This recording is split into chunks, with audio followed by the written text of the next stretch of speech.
Next है characteristics of a good brand name. एक अच्छा ब्रांड नेम का क्या करेक्टरिस्टिक्स होना चाहिए, ऐसी क्या चीज़ उसमें होनी चाहिए जब हम नाम सोचें प्रोडक्ट के बारे में, तो क्या होना चाहिए। पहला, brand name should be short, छोटा हो, easy to pronounce, spell, recognise and remember. ऐसा होना चाहिए जो छोटा हो, इजी, बोलने में आसान हो, स्पेलिंग आसान हो, आसानी से पहचाना जा सके और याद किया जा सके। जैसे इन्होंने एग्जांपल दिए हैं पॉन्ड्स, वीआईपी, रिन, विम। वैसे आप कहेंगे कि बहुत डिफ़िकल्ट डिफ़िकल्ट आज की डेट में आ गए हैं, लेकिन उनकी भी मजबूरी है क्योंकि बहुत सारे टर्म्स जो हैं मार्केट में आ चुके हैं। लेकिन जब शुरुआत में ब्रांड्स आए थे तो इसी तरह से छोटे छोटे नाम हुआ करते थे। Brand name should suggest the products benefit and qualities. Product name ऐसा होना चाहिए जो प्रोडक्ट के बारे में, उसकी ब्रांड के बारे, प्रोडक्ट के बारे में बताए, उसकी बेनिफिट्स बताए, उसकी क्वालिटीज़ बताएं। जैसे अगर आप शू पॉलिश का नाम रखने जा रहे हैं तो शाइन, इस तरह से नाम रखें कि वो कहीं ना कहीं प्रोडक्ट के बारे में बताए कि प्रोडक्ट क्या कर रहा है। It should be appropriate to the product function, कहीं ना कहीं प्रोडक्ट के काम से मिलता जुलता हो, नाम ऐसा होना चाहिए। अब brand name should B distinctive, एक अलग यूनिक होना चाहिए, बाकी सबसे अलग। ये ना हो किसी के बहुत क्लोज मिलता जुलता हो तो कंफ्यूजन में आपके प्रोडक्ट की जगह कोई आपके कॉम्पिटिटर का प्रोडक्ट खरीद लेगा। Brand name should be adaptable to packaging और labelling requirement, to different advertising media and to different languages. जितने भी आप एडवर्टाइज के तरीके देख रहे हैं या आप पैकिंग के तरीके कर रहे हैं और जो भी लैंग्वेज आप में लिख रहे हैं, सभी तरह से वो अडेप्टेबल होना चाहिए कि आसानी से अडेप्ट कर ले।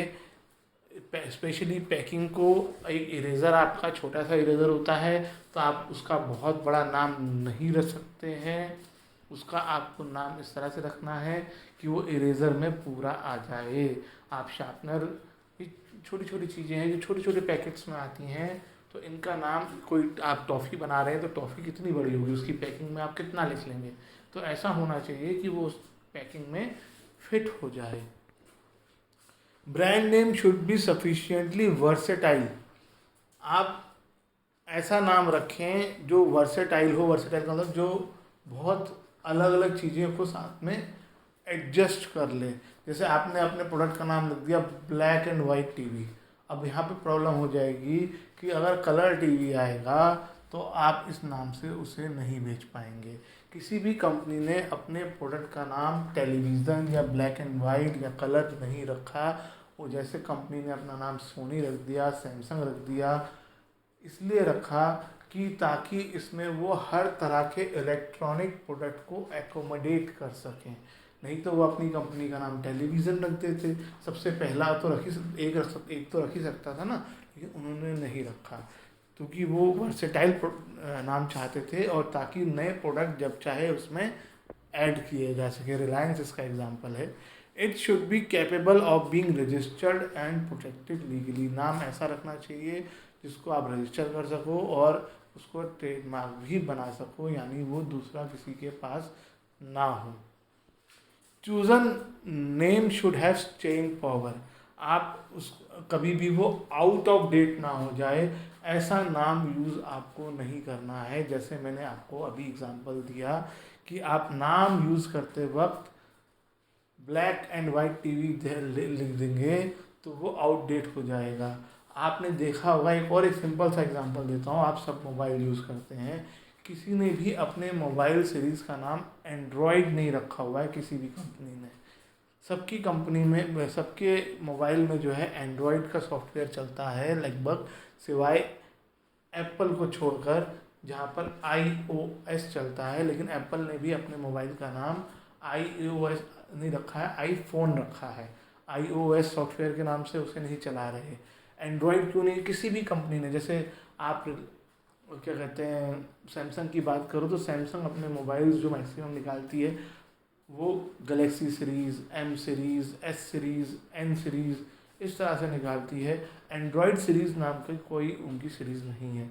किसी भी मोबाइल आप ओप्पो, वीवो देख लो, क्यों नहीं है?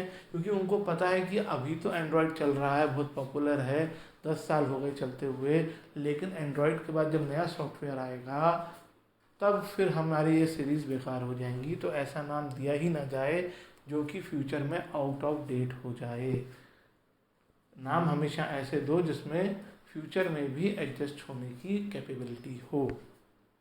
तो ये करेक्टरिस्टिक्स है एक अच्छे ब्रांड नेम के बारे में। ब्रांड नेम को चूज़ करते वक्त बहुत सारी चीज़ें देखी जाती हैं। एक बात इसमें नहीं लिखी हुई है, वो ये भी है, you have to see the meaning of words in other languages also. कई बार आप ऐसा एक शब्द यूज़ कर लेते हैं, जैसे इंडियन वर्ड यूज़ कर लिया, लेकिन उसमें इंग्लिश में अगर उसको कन्वर्ट करेंगे तो उसका मीनिंग बदल जाएगा और लोग शायद उसकी वजह से उस प्रोडक्ट को ना खरीदें।